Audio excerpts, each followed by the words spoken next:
Justiniano I, muitas vezes chamado de o Grande, foi um imperador bizantino que marcou profundamente a história. Ele nasceu no ano de 482 D.C., na pequena vila de Tauresium, na província da Dardânia. Sua família era de origem camponesa humilde e falava latim. O destino de Justiniano mudou graças ao seu tio, Justino, que fez carreira no exército imperial. Justino trouxe o jovem sobrinho para Constantinopla, o coração do Império Romano do Oriente. Lá, Justiniano recebeu uma educação formal excelente, algo raro para alguém de sua origem.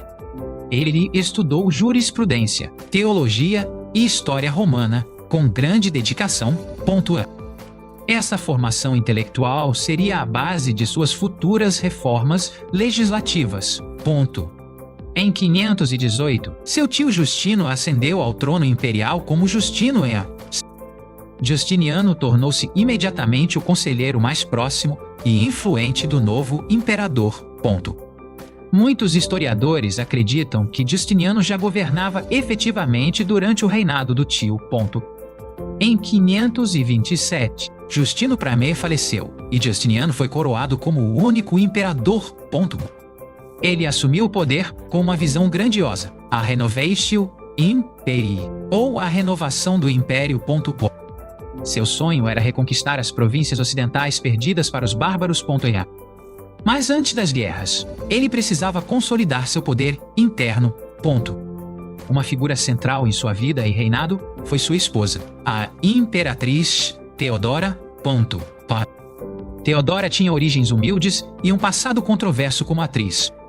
Apesar disso, ela se provou uma governante astuta, corajosa e indispensável. O casamento deles quebrou barreiras sociais e escandalizou a elite conservadora. Em 532, o reinado de Justiniano enfrentou seu maior desafio, a Revolta de Nica. A revolta começou no hipódromo, incitada pelas facções rivais dos azuis e verdes. Os tumultos rapidamente se transformaram em uma insurreição contra o imperador. Parte de Constantinopla foi incendiada e destruída pelos rebeldes. Justiniano, temendo por sua vida, considerou fugir da capital.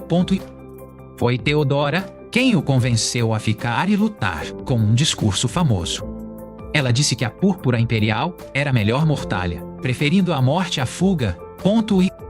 Inspirado por ela, Justiniano ordenou que seus generais, Belisário e Mundus, agissem. As tropas imperiais cercaram o hipódromo e massacraram os rebeldes. Milhares morreram, mas o trono de Justiniano foi salvo e sua autoridade reafirmada. Com a paz interna restaurada, Justiniano voltou-se para a reconstrução da cidade.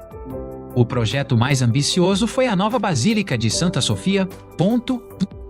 Ele convocou os melhores arquitetos da época, Isidoro de Mileto e Antêmio de Trales. A construção desafiou as leis da física e da arquitetura de seu tempo. Sua cúpula gigantesca parecia flutuar sobre um anel de luz.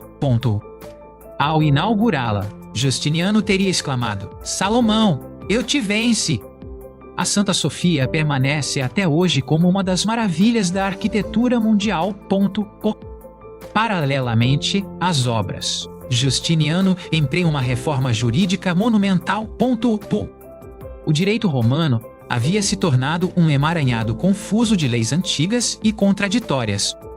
Ele nomeou o jurista Triboniano para chefiar uma comissão de revisão legal.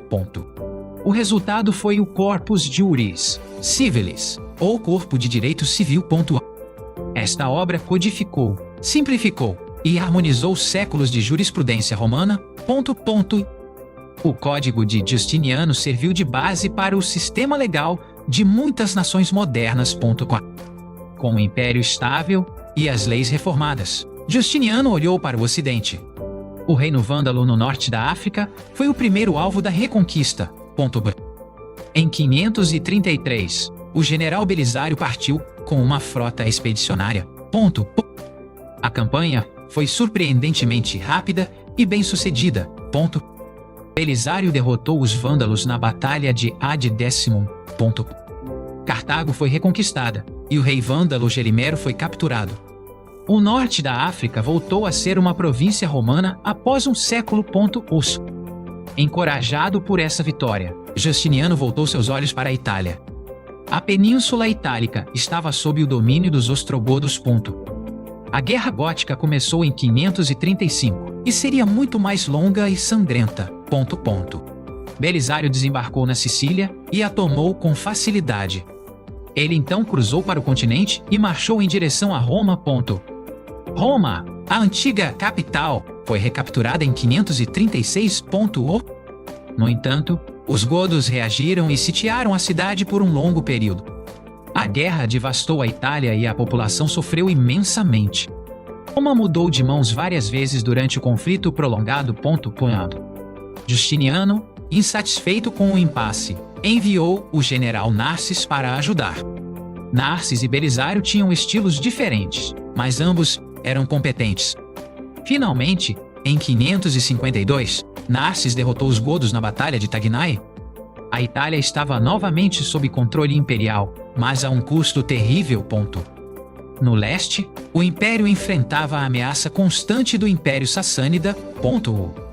O rei persa Khosroes I foi um adversário formidável para Justiniano. Guerras intermitentes drenaram os recursos de ambos os impérios.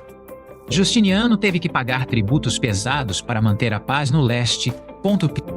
Além das guerras, uma catástrofe natural atingiu o império em 541. A praga de Justiniano, uma pandemia devastadora, varreu o Mediterrâneo. Acredita-se que tenha sido um surto de peste bubônica trazido por ratos. A doença matou uma grande parte da população de Constantinopla. O próprio Justiniano contraiu a praga, mas sobreviveu milagrosamente. A pandemia enfraqueceu a economia e o exército do império. A falta de mão de obra dificultou a manutenção das conquistas. Apesar dos desastres, Justiniano continuou a governar com determinação. Ele também interveio na Espanha, conquistando parte do sul da península. O Mediterrâneo voltou a ser, brevemente, um lago romano. A morte de Teodora em 548 foi um golpe devastador para o imperador. Justiniano governou sozinho por mais 17 anos, tornando-se mais ascético. Ele dedicou-se cada vez mais à teologia e aos debates religiosos. Sua política religiosa buscava unificar as diversas correntes do cristianismo. No entanto, suas tentativas muitas vezes desagradaram a todos os lados. Ele construiu cisternas, pontes, estradas e fortificações por todo o império. Ele foi chamado de o imperador que nunca dorme devido à sua ética de trabalho. Procópio o descreveu como um demônio em forma humana na história secreta. A relação entre Justiniano e Belisário foi complexa e cheia de ciúmes. Mesmo assim, eles precisavam um do outro para alcançar a glória. Ele nos lembra que a vontade de um homem pode mudar o curso da história. Seu nome ecoa nas faculdades de direito ao redor do mundo.